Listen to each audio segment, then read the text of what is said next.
Bonjour à tous, je suis Tamara Baliana, je suis l'autrice d'une quarantaine de romances et aujourd'hui je veux vous parler d'un trope populaire de romance, le fake dating ou le faux couple. Si comme moi vous êtes addict à la romance, vous avez dû lire des romans où deux personnages se lancent dans une relation fictive afin d'affronter des problèmes bien réels. Alors pourquoi ce trope est si addictif et pourquoi il séduit des lecteurs à travers le monde entier? Je vous l'explique. Donc tout d'abord, pour revenir aux racines de ce trope, le fake dating, on le retrouve dans la littérature classique, mais il a été surtout popularisé dans des films comme par exemple La Proposition avec Sandra Bullock et Ryan Reynolds. C'est un trope qui a été utilisé dans de nombreuses séries télé également. Et donc pourquoi ces deux personnages vont se mettre ensemble dans une fausse relation? Eh bien en général c'est pour pouvoir tirer profit de la situation. Donc soit par exemple ne pas se rendre seul à un événement familial, soit éventuellement rendre jaloux un ex, ou alors profiter de la situation pour une autre raison. Par exemple un visa qui expire et on aurait besoin d'un visa de fiancé pour rester dans le pays. Ou même parfois tout simplement pour éviter des ragots. Et alors pourquoi ce trope plaît autant?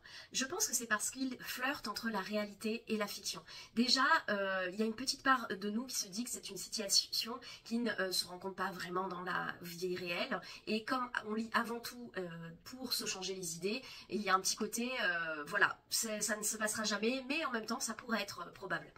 Ensuite, c'est parce que le lecteur est entraîné dans un monde où la limite entre fiction et réalité devient très flou. Au départ, le couple n'est pas ensemble, passe juste un contrat, et petit à petit, à force de se côtoyer, ils vont se retrouver dans des situations dans lesquelles un vrai couple se retrouverait, et cette frontière va devenir un petit peu floue et créer des tensions et des quiproquos qui vont être propices à un rapprochement. Ils vont devoir réévaluer leurs priorités, leurs sentiments. Et en tant que lecteur, nous sommes témoins de tout ça, de leur vulnérabilité et de leur questionnement, et je pense que c'est ça qui nous plaît dans le trope du fake dating. Donc moi-même, en tant qu'autrice de comédie romantique, j'adore ce trope parce que ça me permet de créer des situations le plus souvent cocasses et drôles, et donc c'est parfait pour un livre de rom-com. À ce jour, j'en ai écrit 3. Le premier qui est Giovanni, dans lequel mes protagonistes vont devoir jouer les faux couples à cause d'un quiproquo, puisque le patron de Clémence, mon héroïne, pense qu'ils sont en couple et va lui proposer d'emmener son colocataire Giovanni en séminaire de travail. Donc là, on va se retrouver en plus avec une proximité forcée, c'est-à-dire dans la même chambre avec un seul lit, donc ce qui emmène des situations là aussi assez drôles et propices au rapprochement.